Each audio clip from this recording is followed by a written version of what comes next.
may support sa regulatory affairs. Ayan, ma'am, since si PBBM po kasi,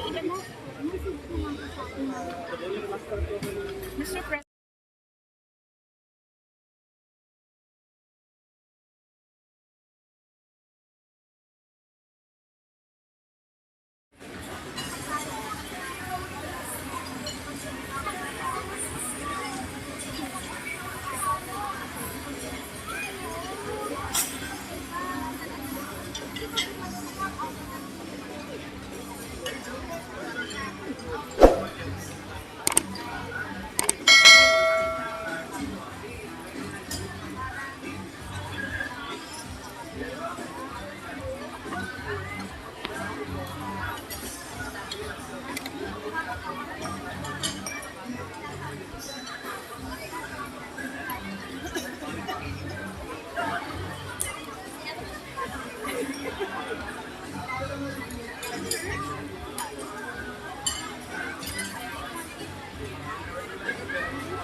Interview tayo.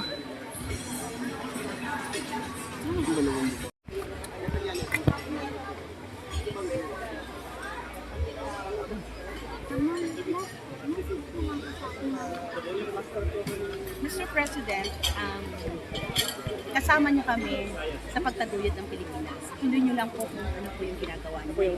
At ang buong suporta po namin. Maraming salamat, ma'am.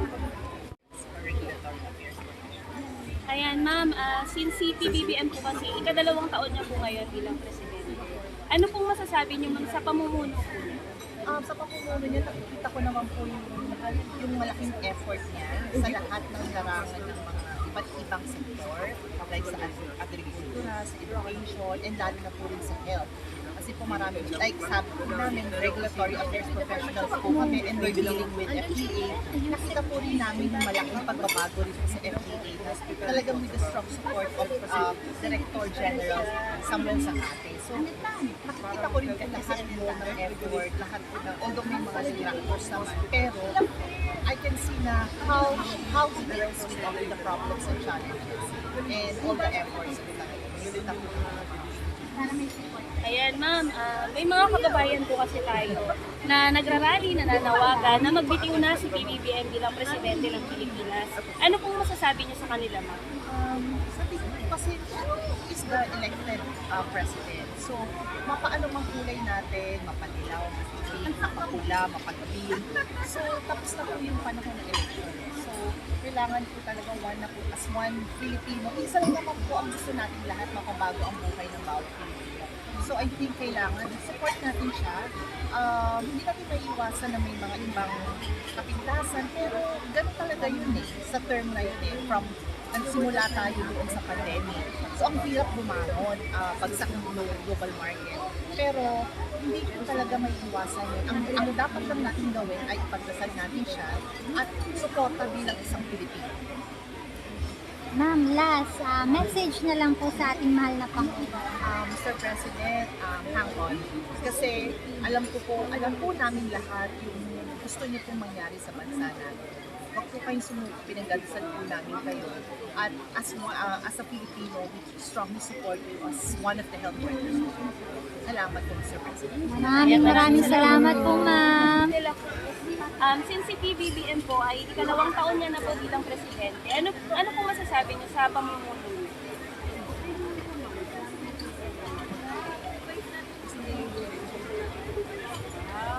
May mga kababayan kasi tayo na nananawagan na magbitiw na po si PBBM bilang presidente natin. Ano po masasabi niyo sa kanila? Ano nila ho yun, ginawa kami ng Pero sa inyo, ma'am, anong masasabi niyo sa mga programa ni President Bongbong?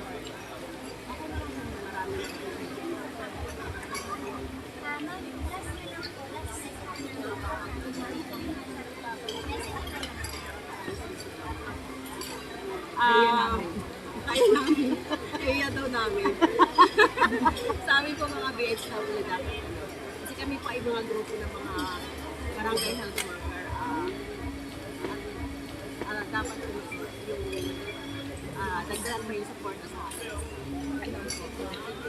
Maraming salamat po. Live ako. Ang hapon po, ma'am. Ma'am, ngayong araw po kasi is ika-2 taon na po ni President Bongbong Marcos bilang presidente natin. Yes, ma'am. Ano po masasabi niyo po sa pamumuno niya? Abay, di makikita mo ang lakas ng ating presidente at siya'y tuloy-tuloy sa kanyang bagong Pilipinas. Tinuturuan niyo tayo maging bagong Pilipino. Makikita mo naman sa programa ng kalinisan at kaayusan, ng kaliwa, ng mga bagay-bagay na ibinababa ang mga serbisyo sa taong bayan. Hindi na kailangan lumapit, ibinababa na ang lahat ng programa. Ito, nag-iigit si Presidente sa buong Pilipinas. Kaya yun, sumuporta tayo at pagsama-sama tayo tungo sa bagong Pilipinas. Maraming salamat po at mabuhay ang ating samahan. Ayan, ma'am. Last na, ma'am. Anong mensahe niyo kay PBB? Sir, wag po kayong mawawalan ng loob sa pagod. Dapat po lagi kayong maging malusog, masaya at tuloy-tuloy lang po ang inyong servisyo. Lahat po kami ay sumasaludo sa inyo at kami po sumusuporta sa lahat ng gawain. Maraming salamat po. Mabuhay po kayo sa bago. Maraming salamat po. Maraming salamat. Thank you. Super, okay naman. Super, okay naman yung mga, yung kanyang mga ginagawa, mga, mga projects para sa mga health workers, sa government, ha.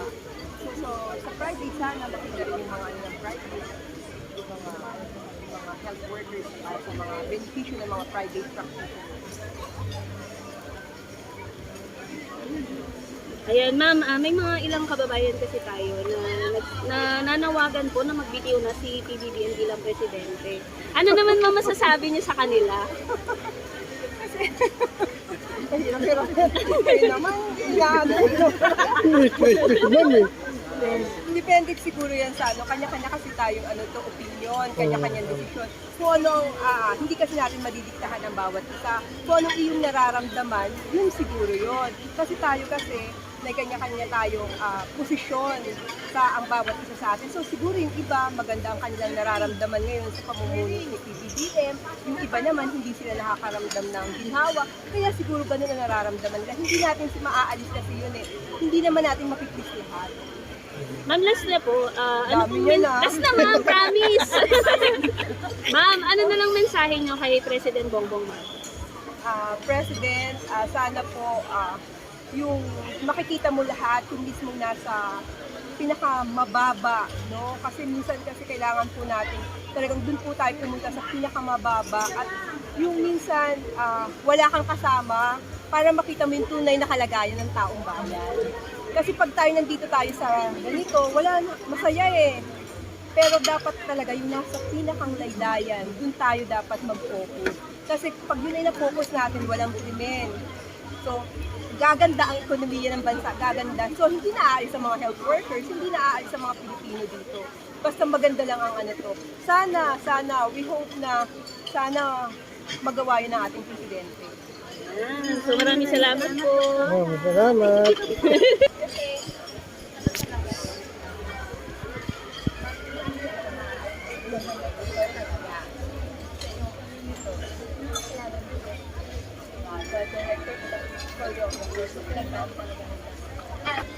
Ano naman yun sa mga guro ni PBM? So, salamat sa mga guro. Yun naman yung first natin. So, ang performance, event, okay na. Power dance. Power dance. Ma'am, message na lang po. What na?